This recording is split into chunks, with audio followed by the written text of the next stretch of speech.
어떤 분들께서는 이 챕터 아웃라인을 보고 의아해 하실 수도 있을 것 같아요. 지금부터 곧 다루게 될 챕터 2에서 노멀 스트레스와 히어링 스트레스가 소개된다고 적어놓고서는 왜 그보다 먼저 챕터 1에서 노멀 스트레스와 히어링 스트레스의 정의를 알려준 거냐, 그냥 챕터 2에서 어차피 한 번에 배우게 될 내용이었던 거 아니냐 하는 의문을 제기하실 수도 있는데, 챕터 2에서는 본격적으로 노멀 스트레스와 히어링 스트레스에 관한 각종 공식들을 공부하는 것이고요. 그 이전에 챕터 1에서는 앞으로 곧 체역하게 내용들을 적어도 이해할 수 있도록 하기 위해 당연히 먼저 알아두어야 했던 기초적인 정의를 먼저 알려드린 겁니다. 자, 이 챕터 2에서는 노멀 스트레스와 또 히어링 스트레스에 더해서 노멀 스트레인과 히어링 스트레인의 개념에 대해서도 알려드릴 건데요. 이 개념들이 등장하는 공식들을 추가로 공부하게 될 예정입니다. 본격적으로 설명을 드리기 전에 여기서 그냥 스트레스라고 하면 안 되고 노멀 스트레스라고 해야죠. 단면과 수직으로 가해지는 노멀 스트레스니까 명시해 두는 편이 좋습니다. 노멀 스트레스도 있고 히어링 스트레스도 있는데 그냥 스트레스라고만 하면 기분이 좀 찜찜하죠. 자, 보시다시피 노멀 스트레스를 표현하는 문자는 시그마를 사용하고 있고요. 그 값은 외부 로드인 P를 단면의 면적인 A로 나눈 값입니다. 여기까지는 기초적인 정의에 대해 저번에 얘기하면서 이미 알고 있는 부분인데요. 여기에 새로 도입할 개념 하나가 노멀 스트레인입니다. 문자는 입실론을 사용하고요. 그 값은 구조체의 길이 변위인 델타를 초기 길이인 L로 나눈 값입니다.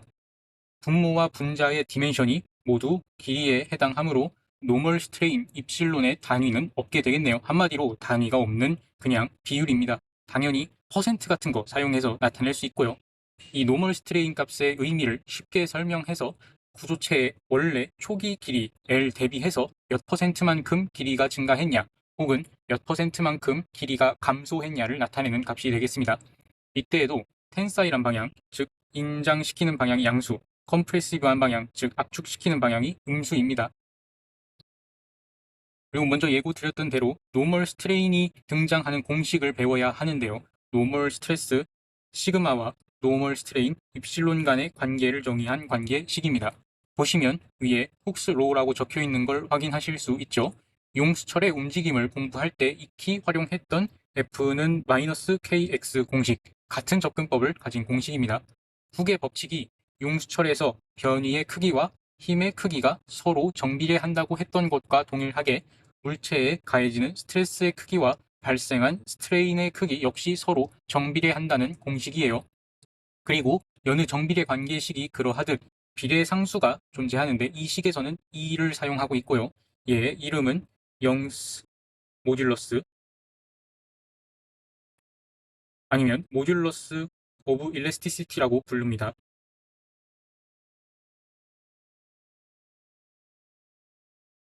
그리고 이 값은 물질의 종류에 따라 결정이 되는 값이에요. 자, 이 영스 모듈러스의 단위를 알아보기 위해서 한번 식을 분석해 봅시다.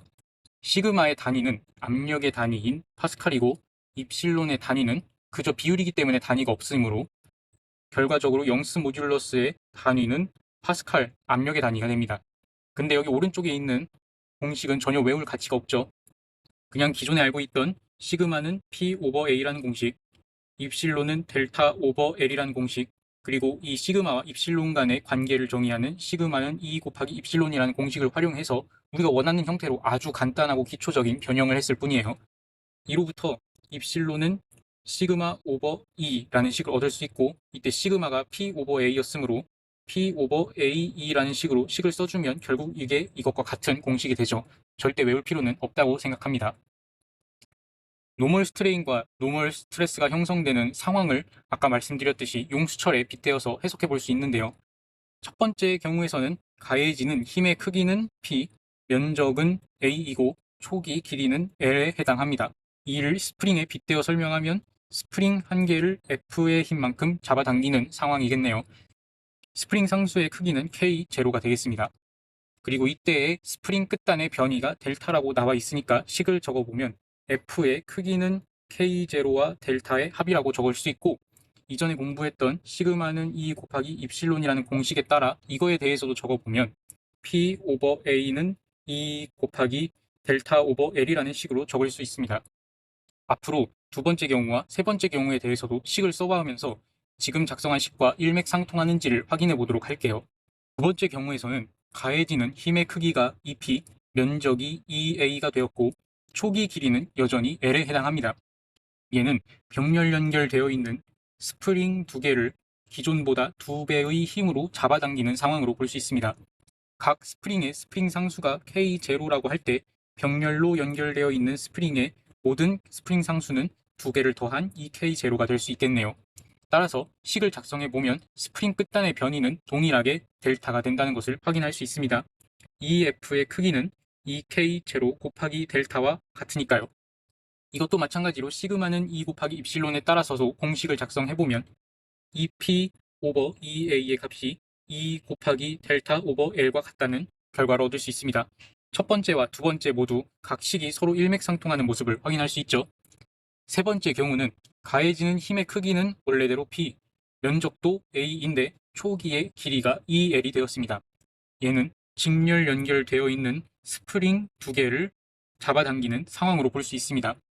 이때 각 스프링의 스프링 상수가 K0라고 할 때 직렬 연결되어 있는 스프링의 최종적인 스프링 상수값은 역수의 합의 역수가 되므로 결과적으로 2분의 K0가 됩니다.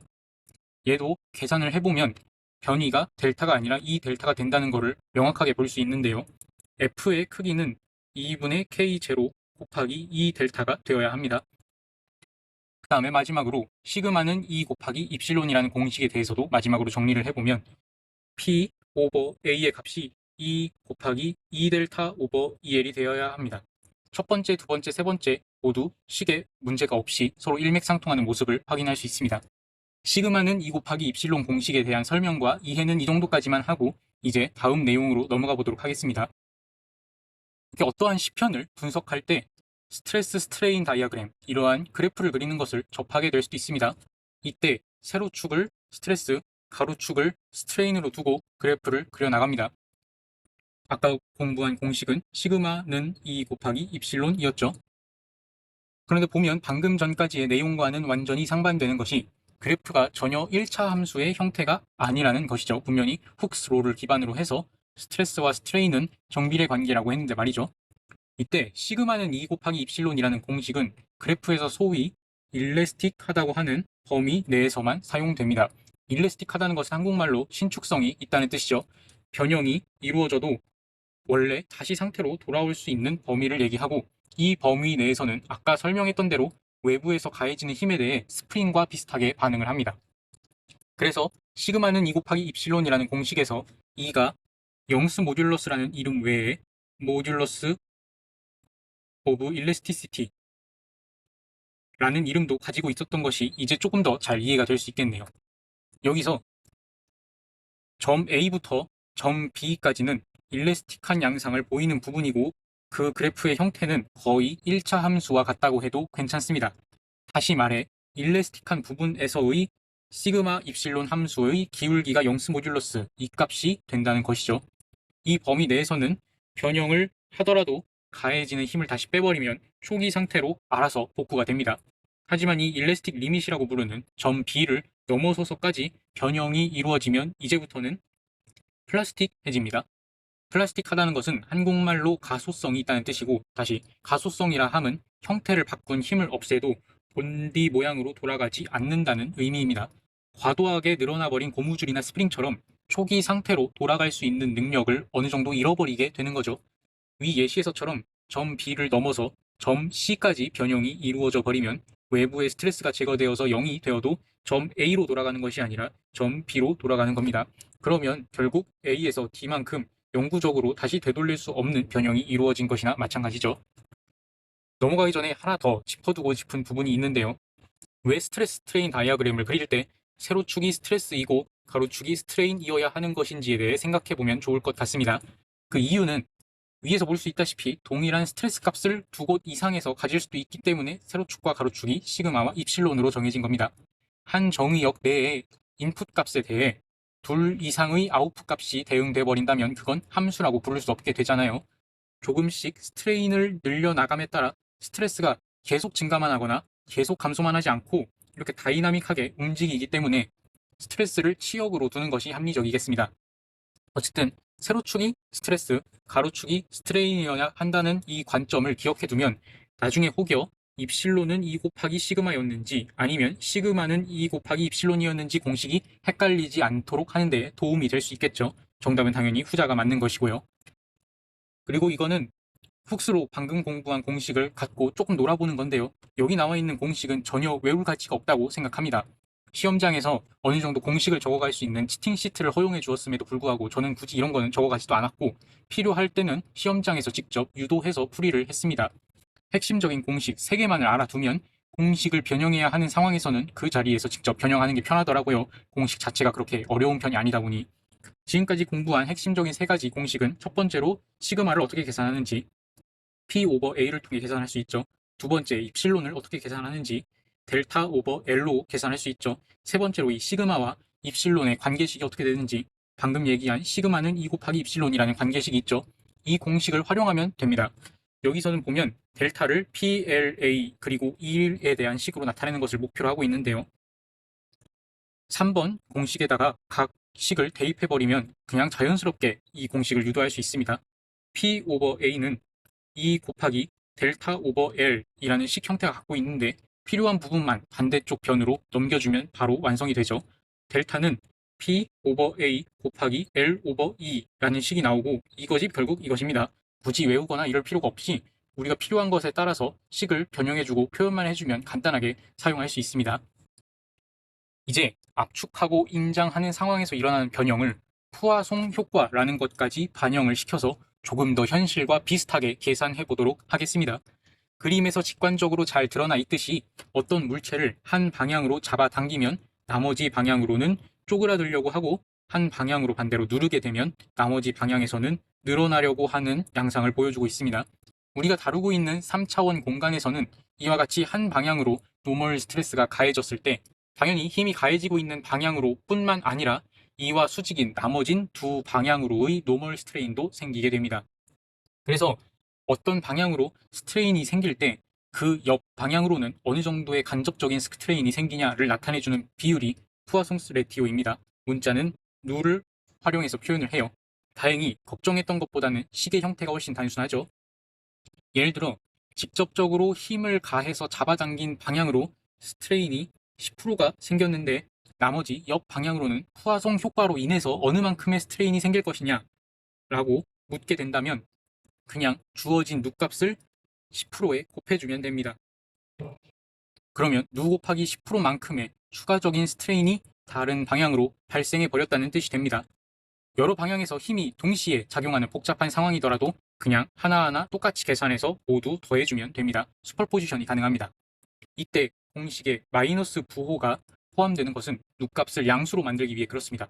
다시 한번 보면 스트레인에서 늘어나는 텐사일한 방향 플러스 줄어드는 컴프레시브한 방향은 부호가 마이너스라고 했죠. 여기서 잡아당기면 옆 방향으로는 쪼그라들고 만약에 누르면 옆 방향으로는 늘어나려고 하기 때문에 항상 직접적인 방향과 간접적인 방향으로의 스트레인의 부호는 서로 반대 부호를 갖고 있습니다. 따라서 누값에 만약에 마이너스 부호를 넣지 않았다면 이 분모와 분자 간의 부호가 서로 반대가 될 수밖에 없기 때문에 마이너스 부호를 첨가해서 누값을 양수로 만들어줍니다. 그냥 어떤 상수가 음수인 것보다는 양수일 때 보기에도 사용하기에도 편하잖아요. 그래서 앞에 마이너스를 붙여줍니다. 자, 이제 힘이 가해지는 방향이 X축이라고 해보고 X축, Y축, 그리고 Z축 방향으로의 스트레인이 어떻게 될지 본격적으로 한번 생각해 봅시다. 시작하기에 앞서서 제 입맛에 맞게 식을 약간 수정해도 괜찮다면 얘는 델타 입실론 Y 오버 입실론 X 프라임 그리고 델타 입실론 Z 오버 입실론 X 프라임이라고 쓰고 싶긴 하네요. 뒤에서 설명을 드릴게요. 일단 푸아송 효과를 고려하지 않았을 때의 입실론 값들은 입실론에 프라임을 붙여서 표현해 보도록 합시다. 오리지널 노멀 스트레인이라고 써도 어울리겠네요. 먼저 각 방향으로 입실론 프라임에 해당하는 값들을 구해볼까요? 그러면 입실론 x 프라임의 경우 x축 방향으로 힘을 받고 있으니까 시그마는 2 곱하기 입실론이라는 공식에서 2를 반대로 넘겨주면 시그마 오버 2가 되므로 입실론 x 프라임의 값은 1 오버 2 곱하기 p 오버 a가 됩니다. 나머지 입실론 y 프라임과 입실론 z 프라임의 경우 y축이나 z축 방향으로는 외부로부터 가해지는 힘이 없으니까 당연히 값은 0이겠죠. 이렇게 입실론 x 프라임, y 프라임, z 프라임을 구한 상태에서 푸아송 효과까지 고려한 식을 작성해 보도록 합시다. x축 방향으로는 직접적인 힘이 가해지고 있고 다른 힘으로부터 푸아송 효과가 발생할 여지는 없죠. y축이나 z축 방향, 다른 방향으로의 힘이 없으니까요. 그러면 최종적인 입실론 x는 원래의 입실론 x 프라임, 그 다음에 y축 방향으로는 힘이 없으니까 푸아송 효과에 의해 쪼그라들 일이 없으니 마이너스 0, z축 방향에도 힘이 없으니까 마이너스 되는 값은 0입니다. y축 방향으로도 분석해볼까요? 원래의 입실론 y 프라임 값에 x축 방향으로의 힘 때문에 쪼그라드는 마이너스 누 입실론 x 프라임, 그 다음에 z축 방향으로는 힘이 없으니까 마이너스 0이 됩니다. 마지막으로 z축 방향입니다. 입실론 z는 원래의 입실론 z 프라임에서 x축 방향으로의 힘 때문에 간접적으로 누 입실론 x 프라임만큼의 스트레인이 생기게 되고요. 그 다음에 y축 방향으로는 여전히 힘이 없으니까 마이너스 0이 됩니다. 그래서 저는 보통 이렇게 표현을 해요. 입실론 x, y, z를 구하고자 할 때는 입실론 x 프라임, y 프라임, z 프라임을 먼저 구한다. 각각 입실론 x 프라임은 시그마 x 오버 2, 입실론 y 프라임은 시그마 y 오버 2, 그 다음에 입실론 z 프라임은 시그마 z 오버 2가 되겠죠. 그리고 각각 식을 일반화해서 쓸 수 있습니다. 입실론 x는 본인의 오리지널한 스트레인에 더해서 y 방향과 z 방향으로의 푸아송 효과에 의해서도 스트레인이 생기고 나머지 y와 z에 대해서도 식의 형태는 동일하게 적어줄 수 있습니다.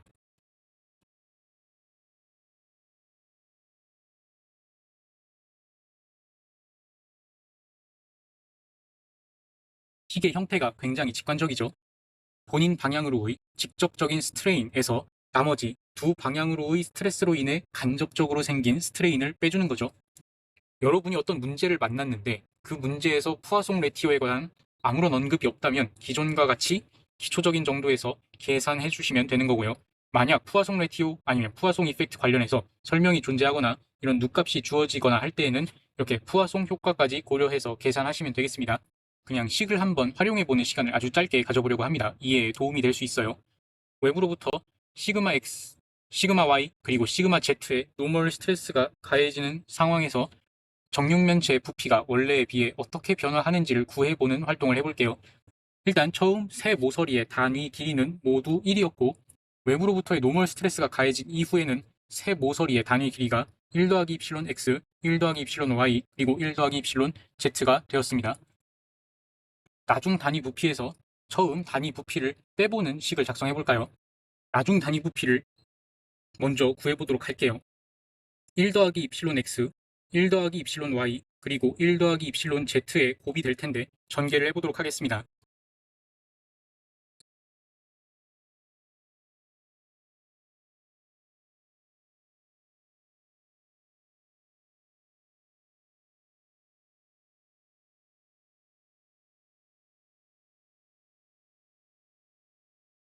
일단 노멀 스트레인 입실론 값 자체가 대부분 상당히 작기 때문에 어떤 스트레인을 2번 이상 곱하게 되면 사실상 0이라고 보고 계산해 나가셔도 무방합니다. 이 과목은 수학이나 자연과학이 아니라 공학이기 때문에 대충대충 여유롭게 살아도 괜찮아요. 나중에 가면 사인 x도 항상 거의 x라고 두고 탄젠트 x도 그냥 x라고 둬버려서 사인과 탄젠트의 차이 자체가 무색해져 버리기도 하거든요. 공학자들은 대부분 편하게 살아도 괜찮아요. 만약 식이 전개를 해보면 절대 이렇게 간단해질 수가 없는 구조인데 왜 이렇게 깔끔한 모양새가 나왔지 싶은 경우에는 혹시 풀이 과정 아니면 유도 과정 사이에 굉장히 러프한 가정이나 어프록시메이션이 반영돼서 그런 것은 아닐지 확인해 볼 필요가 있어요. 그러면 입실론이 2개 이상 곱해진 텀들은 모두 0이라고 보면 최종적인 VF는 1 더하기 입실론 X 더하기 입실론 Y 더하기 입실론 Z가 되고 VF에서 VI를 빼면 입실론 X 더하기 입실론 Y 더하기 입실론 Z가 됩니다. 입실론 X, Y 그리고 입실론 Z까지 모두 푸아송 효과를 고려해서 식을 적어보면 입실론 X는 입실론 X 프라임 마이너스 누 입실론 Y 프라임 마이너스 누 입실론 Z 프라임 입실론 Y도 입실론 Y 프라임 빼기 누 입실론 X 프라임 마이너스 누 입실론 Z 프라임 마지막으로 입실론 Z는 입실론 Z 프라임 빼기 누 입실론 X 프라임 빼기 누 입실론 Y 프라임이 되겠네요. 그리고 이때 입실론 X 프라임은 시그마 X 오버 2, 입실론 Y 프라임은 시그마 Y 오버 2, 그 다음에 입실론 Z 프라임은 시그마 Z 오버 E가 됩니다. 이거를 모두 대입해서 더해주면 최종적인 식을 얻을 수 있겠죠. 근데 만약 저 정육면체가 깊은 물 속이나 고압 챔버 같은 공간 속에 놓여 있다고 상상해보면 모든 면에서의 압력과 스트레스가 같을 것이기 때문에 이러한 상황을 상정한다면 시그마 X, 시그마 Y, 그리고 시그마 Z가 모두 마이너스 P라고 할 수 있겠죠. 여기서 다시 마이너스 부호가 붙은 이유는 텐사일한 방향이 플러스, 컴프레시브한 방향이 마이너스이기 때문입니다. 외부의 물이나 고압 공기가 정육면체를 이렇게 누르는 방향은 압축 방향이기 때문에 고체 역학에서는 부호를 마이너스로 처리해 주어야 하겠죠. 그러면 입실론 X의 경우에는 식이 이렇게 정리됩니다. 마이너스 P로 붙고 1 마이너스 2누가 되는 건데, 보시면 아시다시피 입실론 Y나 입실론 Z 같은 경우에도 식의 형태가 동일하죠. 그러면 입실론 X와 입실론 Y 그리고 입실론 Z를 모두 더한 값은 마이너스 3P에 1 마이너스 2누 부호를 바꿔주면 3P 2누 마이너스 1이 됩니다. 정육면체의 부피가 줄어들어야 한다는 것은 자명한 사실이기 때문에 이로부터 이 상황에서는 누가 0부터 2분의 1 사이의 값을 가져야 한다는 것을 알아낼 수도 있겠네요. 이제는 단면과 수직인 방향으로 누르고 당기는 노멀 스트레스와 스트레인에서 단면과 평행한 방향으로 쓸어내리는 쉬어링 스트레스로 넘어가 보겠습니다. 이전에 한번 다루었듯이 쉬어링 스트레스를 표현하는 문자는 타우를 사용하고 있고요. 그 평균값은 외부의 로드 P를 단면 면적인 A로 나눈 값입니다. 그리고 여기서 쉬어링 스트레인은 기울어진 각도로 정의합니다. 문자는 감마를 사용하고요. 단위는 따지고 보면 레디안이라고 볼 수는 있으나 사실 레디안은 거의 단위가 없는 실수처럼 취급하기 때문에 쉬어링 스트레인의 단위도 노멀 스트레인의 단위와 같이 없다라고 보아도 큰 문제는 없습니다. 쉬어링 스트레스, 쉬어링 스트레인의 경우도 서로 간의 관계가 정비례 관계입니다. 이때 사용하는 비례 상수는 알파벳 G를 사용하고 얘의 이름은 쉬어 모듈러스나 모듈러스 오브 리지디티라고 하고,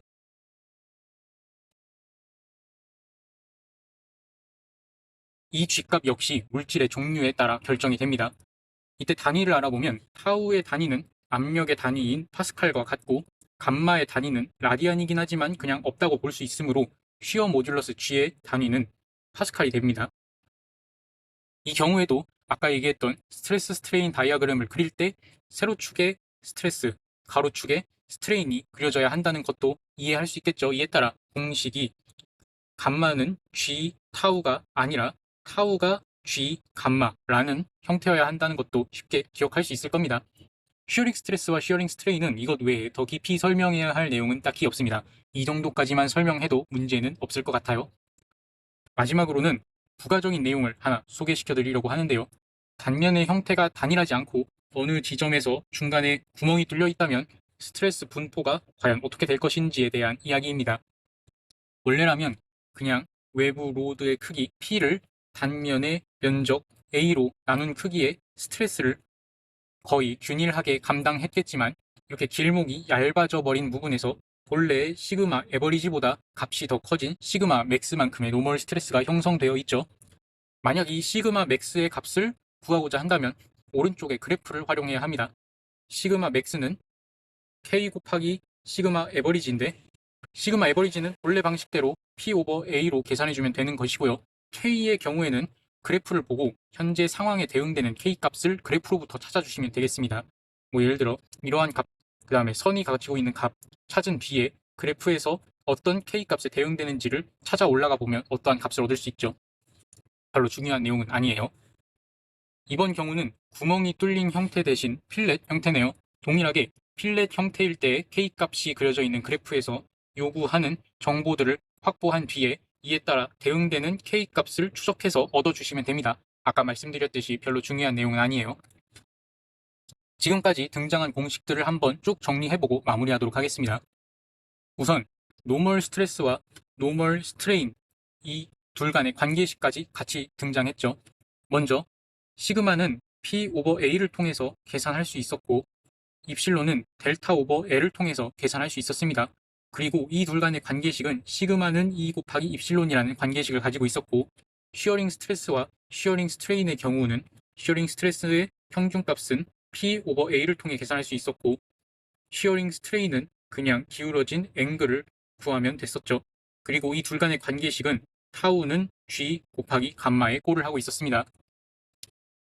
이제 고체역학을 공부하면서 배울 여러 가지 외부적 상황들과 이로 인해 내부에 형성되는 스트레스 여러 가지 중에서 오늘 2개가 끝났습니다. 누르거나 잡아당기는 힘으로 인해 내부에는 노멀 스트레스가 형성되는 상황을 보았고요. 두 번째로는 단면에 평행하게 쓸어내림으로 인해 내부에 쉬어링 스트레스가 형성되는 상황까지 보았습니다.